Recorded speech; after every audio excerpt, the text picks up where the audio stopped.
Ontem à noite, para aqueles que não estiveram aqui, me permitam fazer uma rápida recontada dessa história do primeiro capítulo aqui.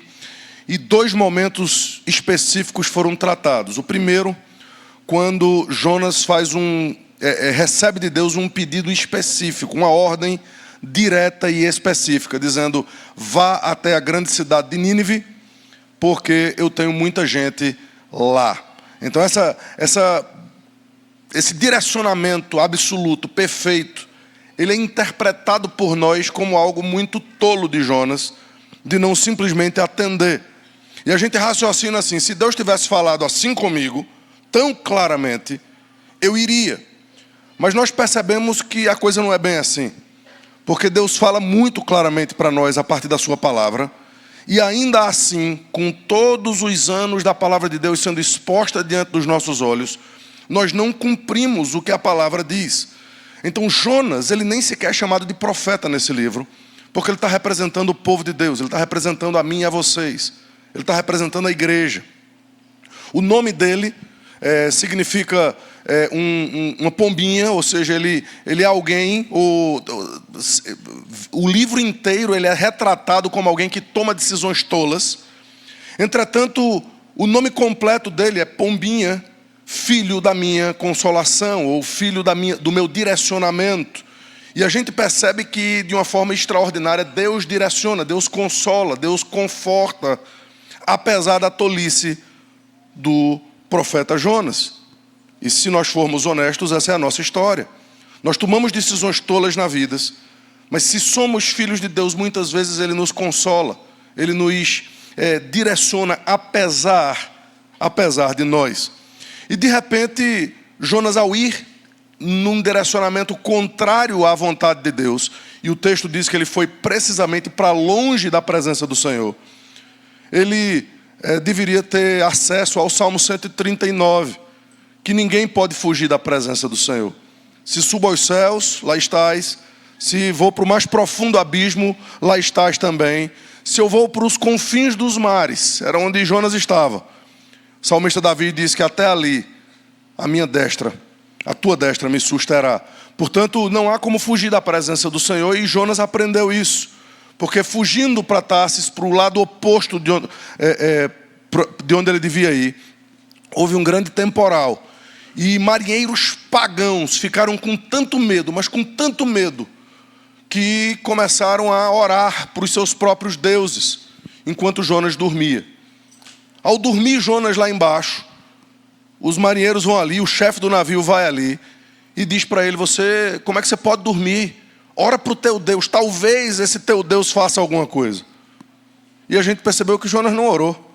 Jonas simplesmente trouxe teologia para aqueles marinheiros, dizendo: eu temo ao Deus que fez os céus e o mar. Essa tempestade está acontecendo por minha causa, porque eu estou desobedecendo, porque eu estou indo para o outro lado. E se vocês me jogarem no mar, isso vai acabar. Ou seja, Jonas estava com a teologia correta. Ele sabia precisamente o porquê as coisas estavam acontecendo, mas o coração dele não estava no lugar certo. E muitos de nós podemos ter esse mesmo problema, de ter a teologia correta, de saber precisamente aquilo que devemos fazer, mas ainda assim o nosso coração não está naquilo ali. E precisamos ser confundidos com Jonas precisamente nisso. Nós precisamos ser resgatados assim como Jonas fez. E a graça de Deus estabelecida no primeiro capítulo é extraordinária, porque aqueles marinheiros pagãos, idólatras, politeístas, terminam o capítulo sacrificando ao Deus de Israel. Terminam o capítulo apesar do péssimo profeta que Jonas era, porque não dependia de Jonas. Ele termina o capítulo, todos aqueles marinheiros sendo salvos ao Deus de Israel. Uma das poucas exceções no Velho Testamento em que gente que não era de Israel estava sendo salva pelo Senhor. E o capítulo termina aqui no versículo 17. O Senhor ordenou que um grande peixe engolisse Jonas. E Jonas esteve 3 dias e 3 noites no ventre do peixe. Foi assim que nós terminamos a mensagem de hoje à noite. De ontem à noite. Agora de manhã a gente vai perceber então a oração que finalmente Jonas faz de dentro do peixe. de dentro de um local obscuro, de um lugar tenebroso, de um lugar sem ar, de um lugar onde ele tinha que lutar com as algas para poder respirar por 3 dias. A gente vai perceber aonde o coração de Jonas teve que ir. E o que eu queria que vocês observassem ainda na leitura desse texto, é se lugares assim, lugares obscuros que muitas vezes Deus faz com que aconteçam para nós. Vocês viram que foi Deus que deu ordem ao peixe para que ele fizesse aquilo. Deus podia fazer de forma diferente. Podia ter enviado uma boia, podia ter enviado um outro barco para salvar. O ponto é que Deus enviou um castigo. Mas a gente vai perceber que muitas vezes o castigo de Deus também é graça de Deus. E ao observar o que Jonas está vivendo dentro do peixe, ou o que nós estamos vivendo na nossa própria vida, ou já temos vivido na nossa própria vida, precisamos fazer essa pergunta: seria isso disciplina ou graça? Ou talvez as duas coisas combinadas. Porque como lemos no Salmo 23, o teu bordão e o teu cajado nos consolam. Acompanhe comigo a leitura do capítulo 2. Para fazer o contexto, eu vou ler a partir do versículo 17 do capítulo 1. O Senhor ordenou que um grande peixe engolisse Jonas. E Jonas esteve 3 dias e 3 noites no ventre do peixe. Então Jonas, do ventre do peixe, orou ao Senhor seu Deus e disse: na minha angústia clamei ao Senhor, e Ele me respondeu. Do ventre do abismo gritei, e tu ouvistes a minha voz. Pois me lançaste nas profundezas, no coração dos mares, e a corrente das águas me cercou. Todas as tuas ondas e as tuas vagas passaram sobre mim. Então eu disse: estou excluído da tua presença. Será que tornarei a ver o teu santo templo? As águas me cercam até a alma. O abismo me rodeou, e as algas se enrolaram na minha cabeça. Desci até os fundamentos do monte, desci até a terra, cujos ferrolhos se fecharam atrás de mim para sempre. Tu, porém, fizeste a minha vida subir da sepultura, ó Senhor meu Deus. Quando dentro de mim desfalecia a minha alma, eu me lembrei do Senhor, e subiu a ti a minha oração no teu santo templo. Os que adoram ídolos vãos abandonam aquele que lhes é misericordioso, mas com a voz do agradecimento eu te oferecerei sacrifício. O que prometi, cumprirei. Ao Senhor pertence a salvação. Vou reler essa frase. Ao Senhor pertence a salvação. Versículo 10. E o Senhor falou ao peixe, e este vomitou Jonas na terra. Vamos orar. Deus amado, mais uma vez nós te pedimos que o Senhor fale ao nosso coração através desse texto. Te pedimos que mais uma vez a pessoa do teu Filho Jesus seja encontrada nas páginas desse pequeno livro de Jonas. Nós te agradecemos por essa oração, porque no meio de uma vida dura, de um coração duro, quando o Senhor manda a disciplina, esse coração se torna como um coração de carne. E essa oração, Senhor Deus, pode e deve ser a oração de muitos de nós aqui nessa manhã. Continua falando com a gente. É o que nós te pedimos no nome de Jesus. Amém. Queridos, se a gente levasse em consideração aonde Jonas poderia estar se ele simplesmente tivesse obedecido à voz do Senhor. Estar por 3 dias no ventre daquele grande peixe era uma tragédia. O peixe era disciplina pura. Entretanto, se a gente levar em consideração aonde Jonas merecia estar por conta da sua desobediência, estar naquele peixe é, como o próprio Jonas colocou, graça. Ele merecia estar num lugar terrível e horrendo. Portanto, estar ali era um grande alívio. Muitas vezes eu e vocês passamos por momentos assim. Passamos por momentos de dor, de dificuldades, de crises. E via de regra nós colocamos a conta em Deus, nas circunstâncias, nos outros, no governo, nas dificuldades. Entretanto, se nós lermos e relermos as Escrituras, a gente vai chegar em textos, por exemplo, como Lamentações capítulo 3, onde a terra de Jerusalém está completamente dessolada por conta daquilo que aconteceu com os próprios ninivitas e com os babilônios depois. E o profeta então ele se levanta nas ruínas de Jerusalém, ele começa a chorar. E no versículo 18 daquele capítulo 3 ele diz: olha, acabou a minha esperança. Acabou completamente a minha esperança no Senhor. Até que no versículo 21, no meio do caos, ele diz: eu quero trazer à memória o que me pode dar esperança. E em seguida ele diz: as misericórdias do Senhor são a causa de nós não sermos consumidos. Quando essas palavras foram ditas, queridos, é importante que a gente entenda o contexto. Era caos. Eram mães cozinhando os seus filhos, porque lhes faltara alimento.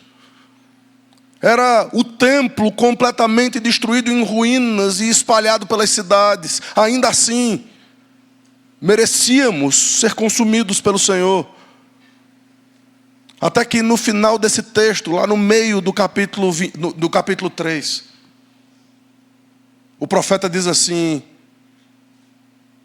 de que pois se queixa o homem vivente? Queixe-se cada um dos seus próprios pecados. Se nós passamos por momentos difíceis na nossa vida e somos crentes filhos de Deus, nós precisamos entender que é a boa mão de Deus que às vezes manda feras, peixes gigantes, dificuldades tremendas, para nos salvar de nós mesmos, para nos salvar de sermos afogados pelo mar que nos consumiria. A oração vai estar aí entre os versículos 3 e 9. E ela vem sanduichada, por assim dizer, por essas informações. Do capítulo 1, versículo 17, que Deus fala ao peixe, e o peixe engole Jonas. E do versículo 10 do capítulo 2. No início Deus manda o peixe engolir a Jonas, e no fim Ele manda o peixe vomitar Jonas. Perceba que, apesar de tratar Jonas, Deus não está falando diretamente com Jonas ainda. Deus está falando com o peixe. Deus está falando com o problema. Ou seria a solução? Deus está falando com o instrumento que Ele vai usar para que tanto a sua vara quanto o seu cajado sejam utilizados.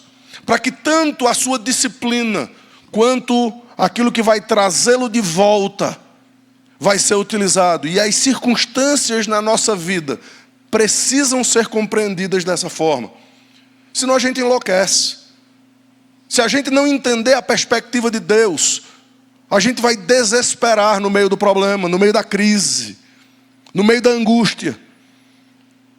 Mas precisamos, assim como Jonas e os salmistas, dizer que foi-me bom ter passado pela aflição, porque ali eu aprendi os teus decretos.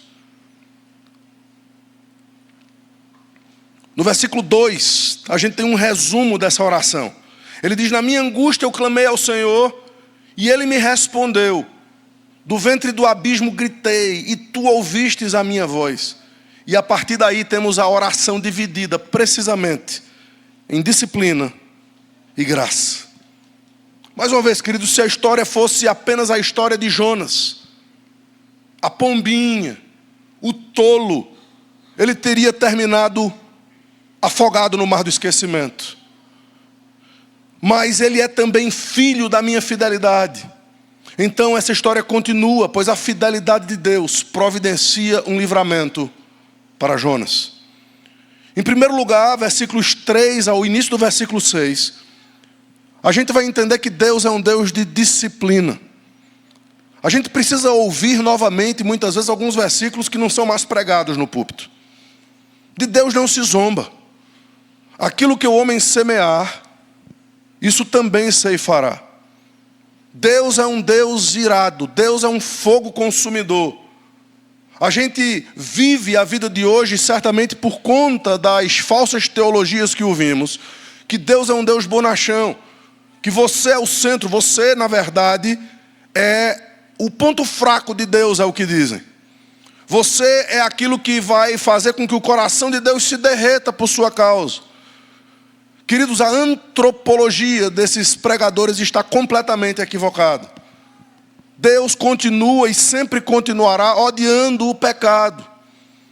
Ele continua e sempre continuará disciplinando aqueles a quem Ele ama. A Bíblia chega a nos dizer, queridos, que de uma forma muito clara nós devemos clamar a Deus por disciplina se nós estivermos em pecado e não estivermos recebendo as consequências dos nossos pecados. Por mais difícil que seja essa oração, Hebreus capítulo 12 diz que se nós estamos em pecado, mas não estamos sendo disciplinados por Deus, nós não estamos sendo tratados como filhos, mas como bastardos. Mas como bastardos. Nenhum de nós quer ser tratado como bastardo. A fé que Davi teve para escrever o Salmo 23. A tua vara me consola. A tua vara, ela mostra para mim que tu não estás com os olhos fechados à minha própria vida. E nós seremos constrangidos pela cruz do Calvário, queridos. Porque a cruz de Cristo nos constrange, porque apesar do nosso pecado, a ira de Deus, que deveria ser eterna contra nós, ela é completamente direcionada a seu Filho.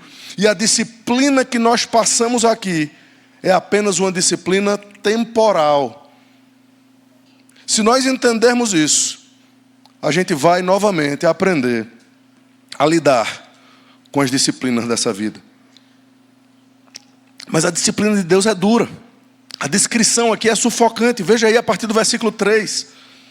Me lançaste, isso é o profeta de Deus, sendo disciplinado por Deus e orando e dizendo isso. Me lançaste nas profundezas, no coração dos mares. A corrente das águas me cercou. Todas as tuas ondas e as tuas vagas passaram sobre mim. Se você parar para pensar um pouquinho, queridos, a gente às vezes vê um desenho animado sobre a vida de Jonas. E eu já vi um até que Jonas estava ali colocando, é como se ele estivesse escrevendo alguma coisa no vento da baleia lá. Como se ele tivesse um espaço extraordinário ali dentro. Ele tinha um caminho para dormir, ele tinha até um abajur para poder fazer alguma coisa, para poder ver o que estava acontecendo.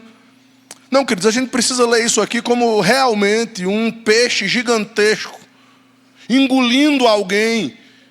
E todas as vezes que aquele peixe abre a boca, a água entra dentro do seu ventre, e aquele ar passa por cima, aquela água passa por cima da cabeça do profeta. Ele precisa lutar com o respirar do peixe para que ele possa também respirar.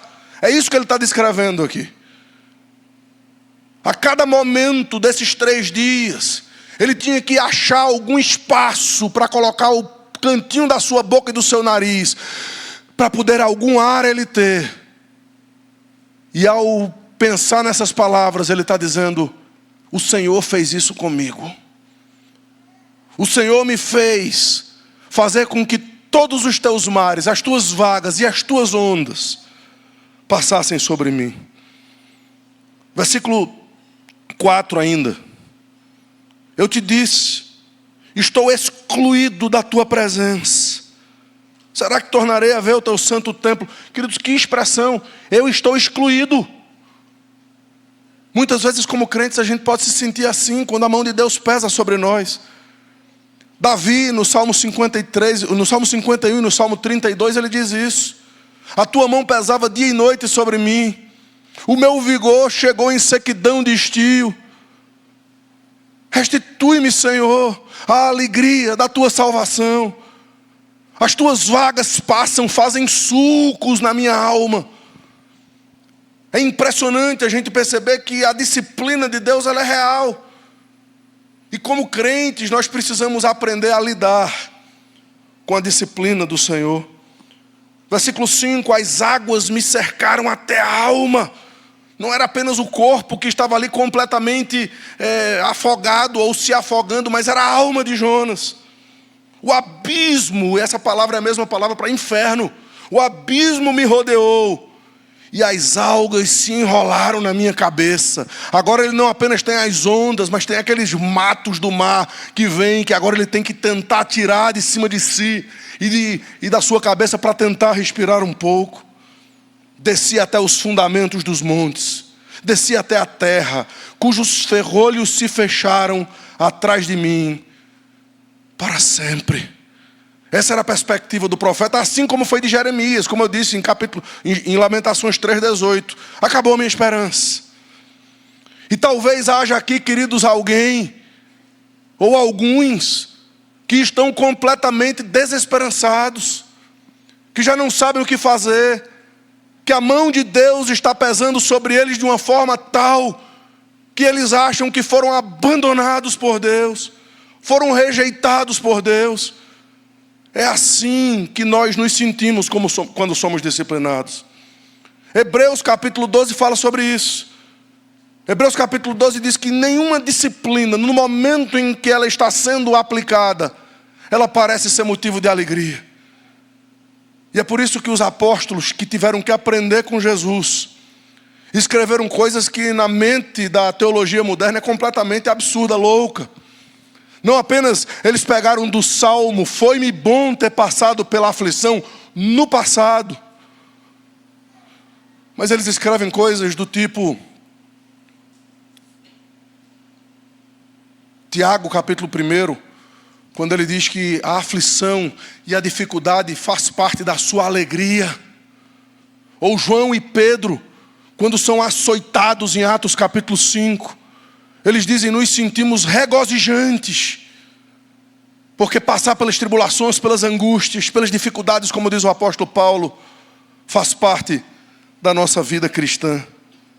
Aqui, queridos, o profeta está sendo humilhado até a morte, até o desespero.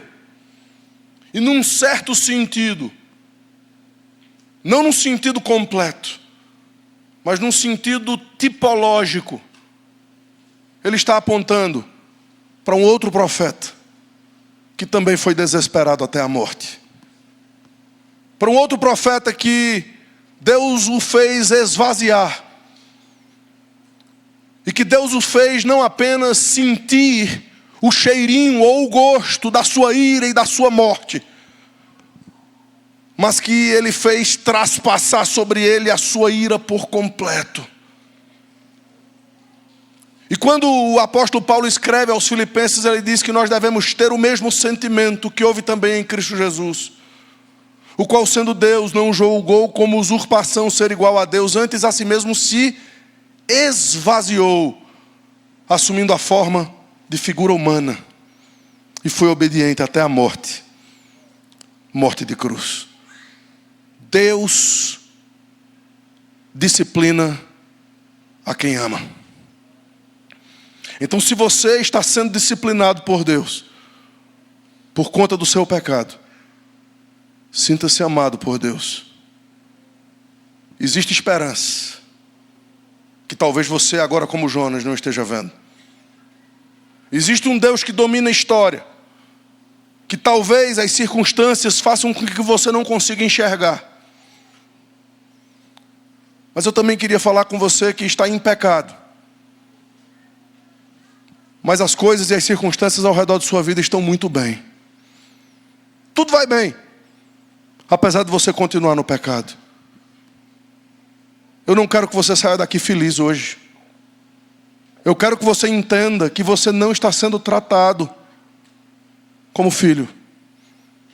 E talvez a oração mais corajosa que você precise fazer é a oração que muitos servos de Deus tiveram que fazer. Senhor, se eu estou em pecado, como eu sei que estou, mas a tua mão não está pesando sobre mim, Pesa, quebra as minhas pernas, mostra-me o peso da tua, não me trata como um filho.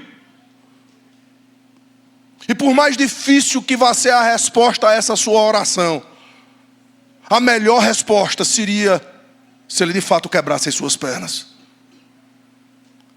A melhor resposta seria que de fato a mão dele pesasse sobre você. Porque se ele não fizer isso, você vai viver regaladamente aqui nesse mundo.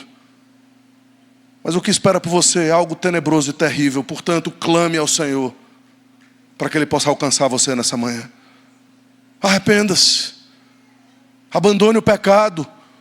Talvez Ele seja tão misericordioso com você que Ele traga você de volta à sanidade, sem necessariamente você ter que passar pelos abismos profundos.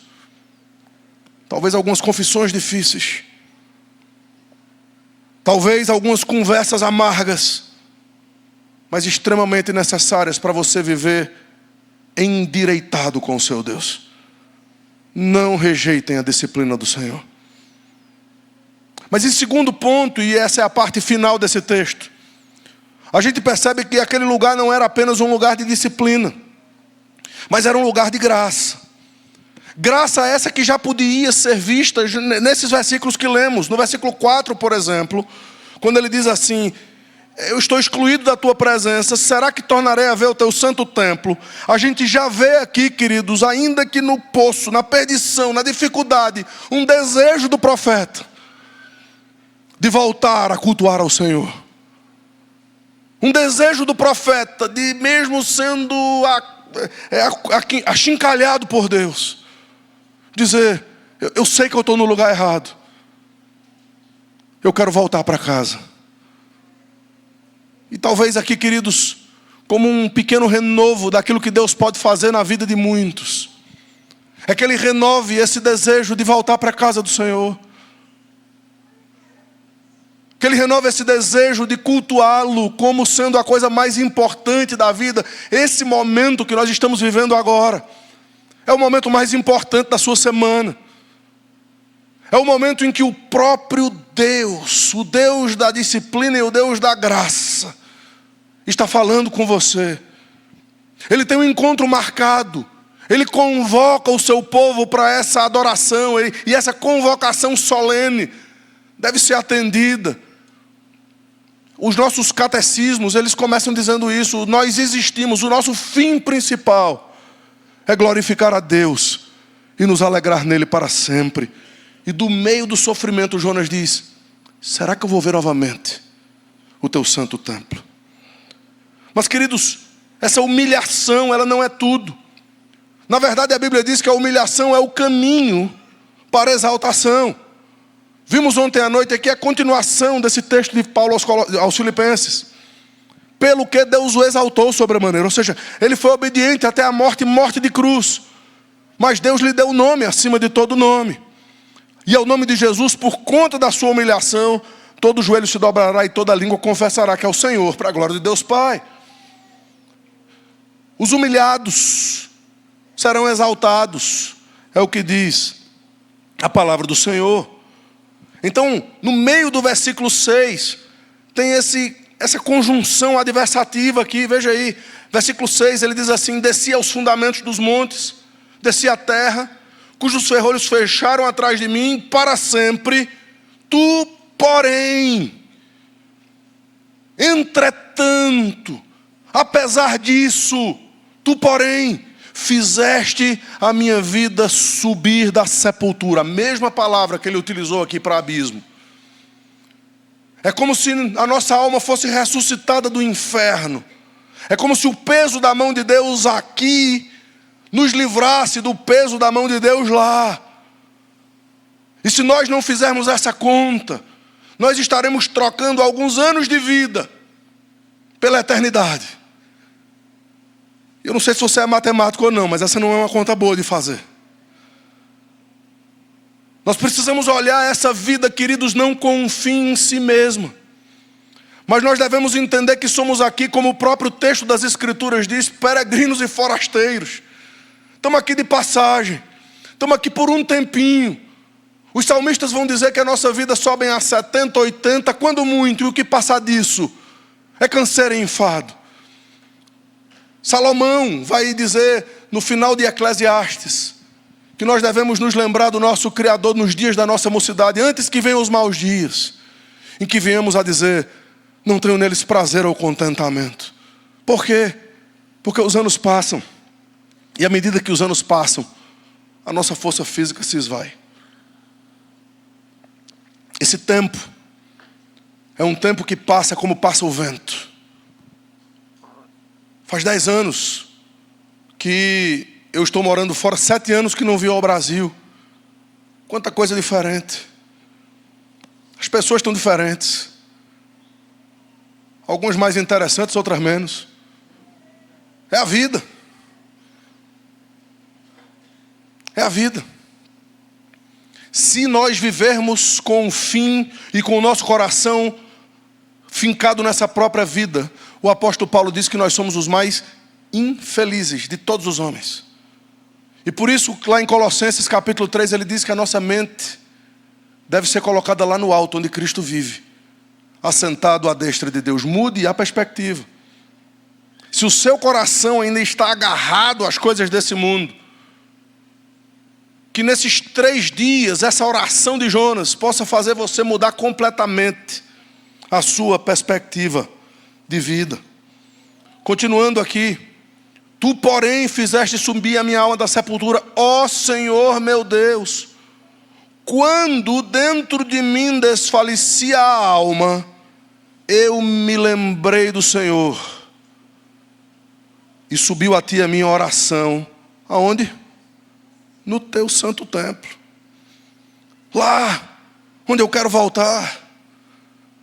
E esse é um tipo, queridos, do culto que prestamos no dia do Senhor, aos domingos. O templo do Senhor foi derrubado de uma vez por todas. O templo do Senhor, aquele tipológico do Antigo Testamento, hoje é uma mesquita. Hoje o templo do Senhor somos eu e vocês que estamos aqui, adorando o seu nome, ouvindo a sua voz, sendo disciplinados por Ele, mas sendo também alcançados pela sua graça maravilhosa. Porque nada mais diferente do que isso é o que foi a cruz do Calvário. Eu vou falar sobre isso daqui a um pouquinho. Mas aqui no versículo 6 a gente tem esse tipo de ressurreição. Eu parecia morto, mas o Senhor fez ressurgir a minha alma. Depois os versículos 7 e 8 vão falar aqui, Jonas mostrando o favor do Senhor. Versículo 7 diz assim: quando dentro de mim desfalecia minha alma, eu me lembrei do Senhor. A ti subiu a minha oração no teu santo templo. Os que adoram ídolos vãos abandonam aquele que lhes é misericordioso. Perceba, queridos, Jonas não está aqui num hotel 5 estrelas para dizer essas palavras. Jeremias não. A palavra misericórdia precisa ser entendida. Porque muitas vezes a gente pensa que graça e misericórdia é a gente ter vida tranquila. Mas as misericórdias do Senhor são a causa de não sermos consumidos quando Jerusalém estava assolado. Na minha oração eu me lembrei da tua misericórdia quando ele estava dentro de um peixe, onde ele nem podia respirar direito. Abacuque no capítulo 3 diz: na tua ira, Senhor, lembra-te da tua misericórdia. A diferença entre graça e misericórdia, queridos, existe uma diferença teológica entre essas duas palavras. Porque misericórdia é nós não recebermos aquilo que nós merecemos. Por conta do nosso pecado, por conta da nossa depravação, por conta das inclinações da nossa carne, nós merecemos a ira de Deus. Mas pela sua misericórdia nós nos levantamos da sepultura. Pelas suas misericórdias o inferno não é o nosso lugar. Pelas suas misericórdias nós fomos tirados do reino das trevas. Mas pela sua graça, que é receber, misericórdia é não receber o que merecemos, graça é recebermos o que não merecemos. Nós fomos transportados do reino das trevas para o reino do Filho do seu amor. Das trevas para a sua maravilhosa luz. De estarmos completamente perdidos e sem Deus no mundo, agora temos uma nova perspectiva de vida. de podermos dizer como Paulo, sabemos em quem temos crido, e estamos certos de que Ele é poderoso para guardar o nosso tesouro até aquele dia.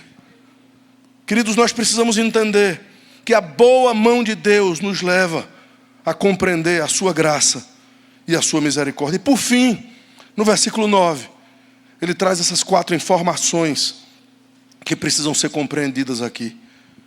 Com a voz do agradecimento, eu te oferecerei sacrifício.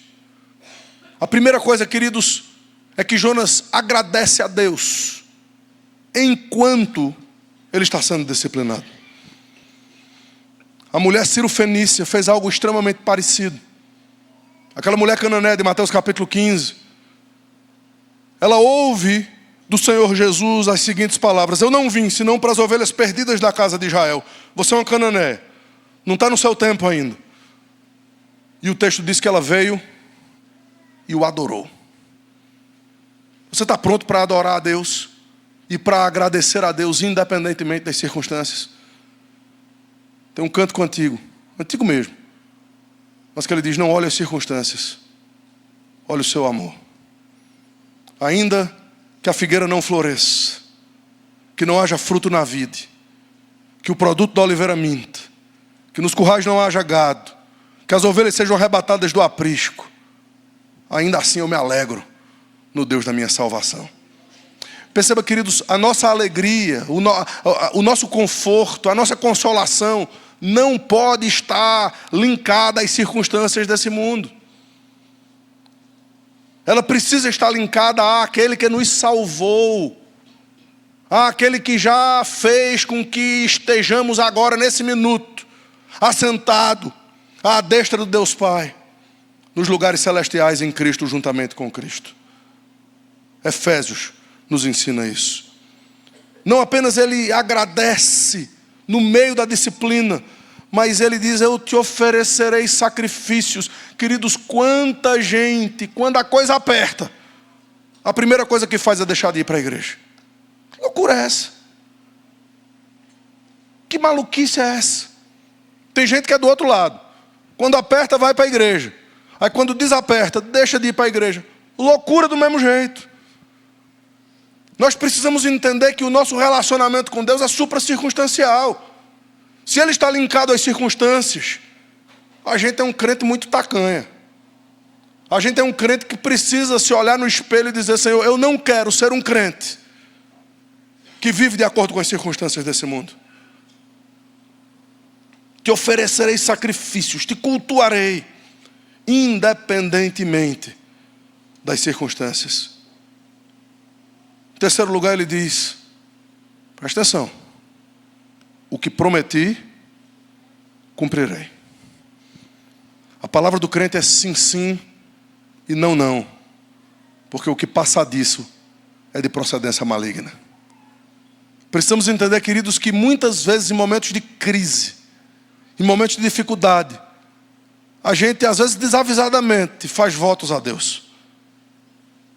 Mas a gente se esquece desses votos quando as ondas deixam de passar sobre a nossa cabeça, quando as algas desenrolam e quando a gente consegue respirar tranquilamente.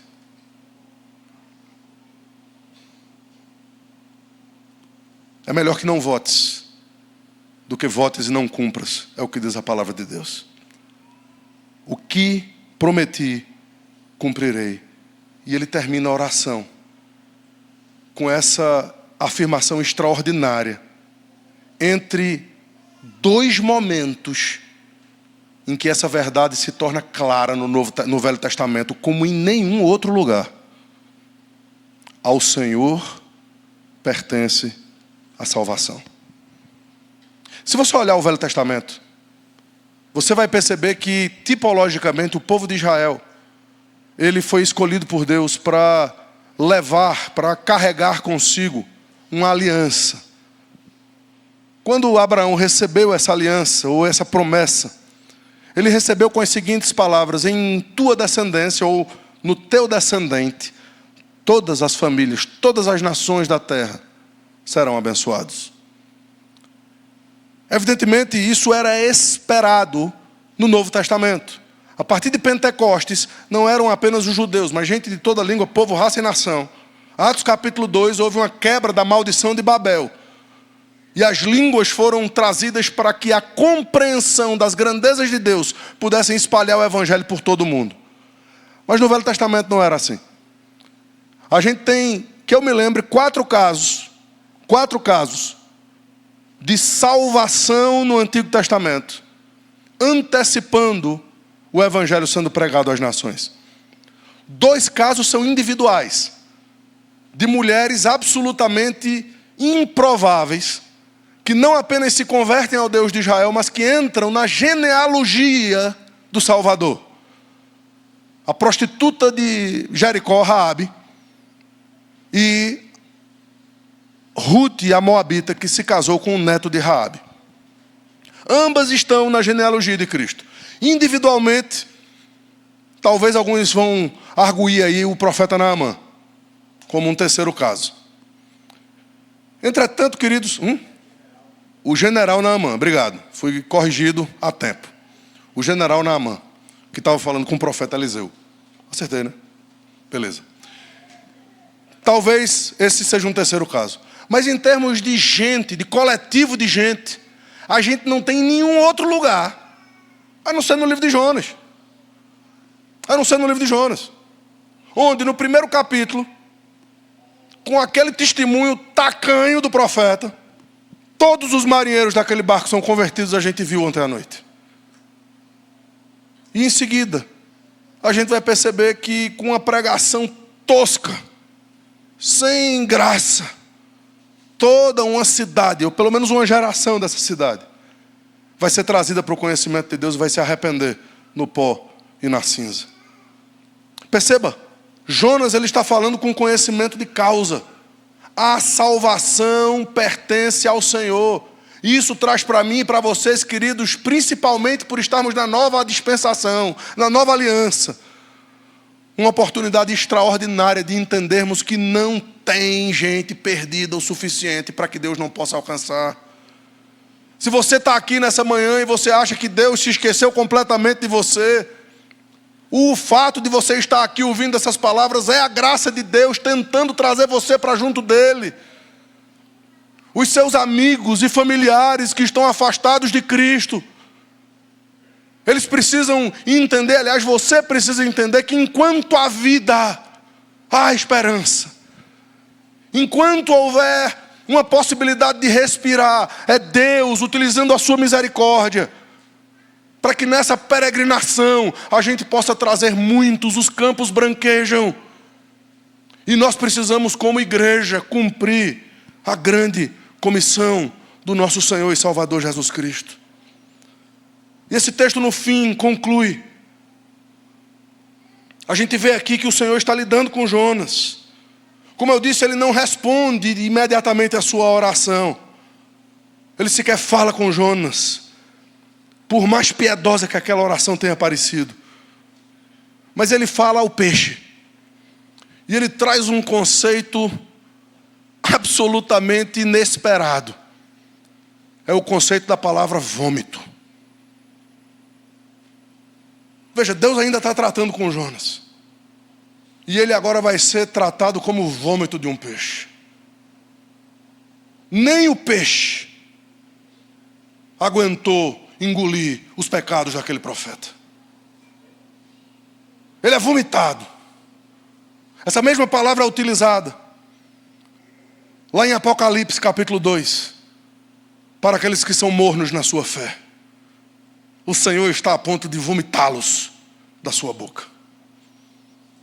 Precisamos entender, queridos, que ao orarmos por um avivamento, ao orarmos para que Deus de novo fale e levante uma geração que faça diferente, nos dias em que a gente vive, a gente não está orando por coisa de só menos importância. A gente está sinceramente pedindo a Deus que derrame sobre nós a sua graça. Porque pode ser que ele esteja a ponto de vomitar a gente da sua boca.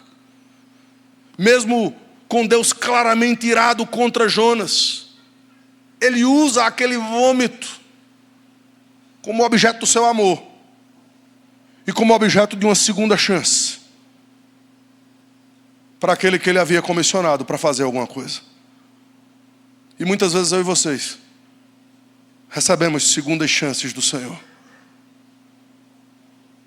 Muitas vezes eu e vocês recebemos da parte de Deus sua graça, sua misericórdia, a sua benevolência, em fazer com que se esqueça dos nossos pecados do passado, para que a gente caminhe para fazer de uma vez por todas a sua vontade.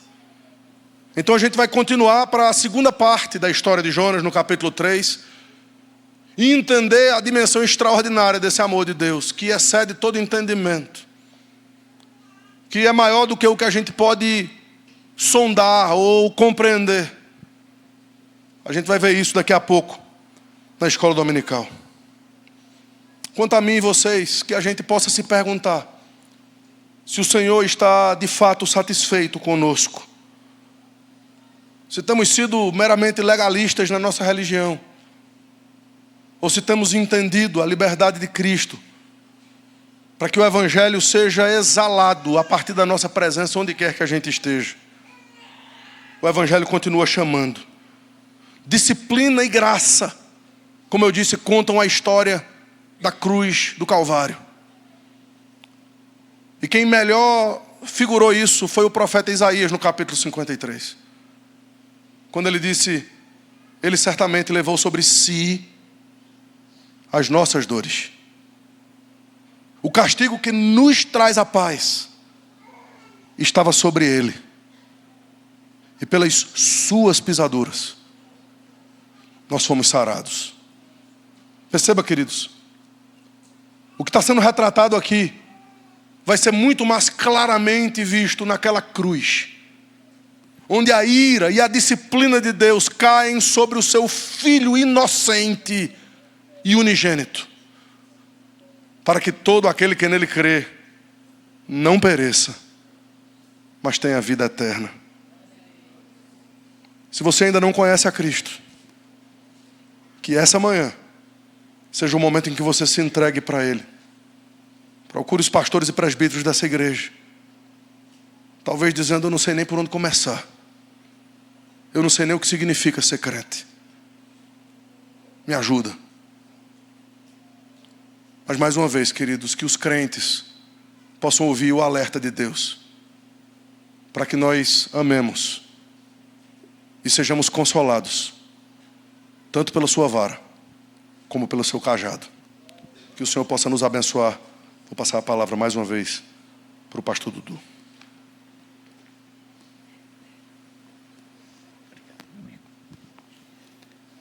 Amém, louvado seja o Senhor. Vamos orar, encerrar esse tempo aqui. Logo após a oração, vamos dar 10 minutos de intervalo para quem precisar beber uma água, ir ao toalete. Depois a gente retorna para a nossa EBD. Se você está nos visitando, é uma alegria para nós tê-los conosco. Não saia sem pegar uma lembrança da igreja, tá bom? Temos uma lembrancinha para você lá atrás. Vamos orar? Ficar em pé, por favor. Pai amado, obrigado mais uma vez pela Tua palavra. Obrigado pela disciplina do Senhor. O Senhor usa de misericórdia e graça conosco. Que o Senhor nos leve à oração. Se for necessário, por meio de uma disciplina, que assim seja. Que possamos ver a Tua ação disciplinar como ato de bondade, de amor e de misericórdia na nossa vida, pois de fato somos Teus filhos e não bastardos. Aos homens do mundo, a Tua palavra diz que o Senhor entrega eles aos desejos dos seus corações e vão acumulando pecado sobre pecado para o dia da ira. Não queremos isso de forma alguma sobre nós. Queremos ser encontrados pelo Senhor como filhos de Deus, como homens e mulheres que temem o Teu nome, e não só da boca para fora, mas de fato e de verdade. Que possamos cumprir os nossos votos diante do Senhor e viver à altura da Tua graça, da Tua misericórdia e do Teu amor. Que o Teu amor sempre venha nos constranger a viver realmente para o louvor da Tua glória. Obrigado, Senhor. Obrigado por esse culto. Obrigado pela tua presença entre nós. Obrigado por esses 59 anos da nossa igreja, pelos homens, mulheres, pastores, presbíteros que o Senhor usou e ainda usa, ó Deus, para fazer com que a história da redenção possa alcançar aqueles que ainda não conhecem o Senhor, também por meio desse povo que se reúne aqui nesse lugar. Quero bendizer o teu nome, faço isso no nome de Jesus. Amém.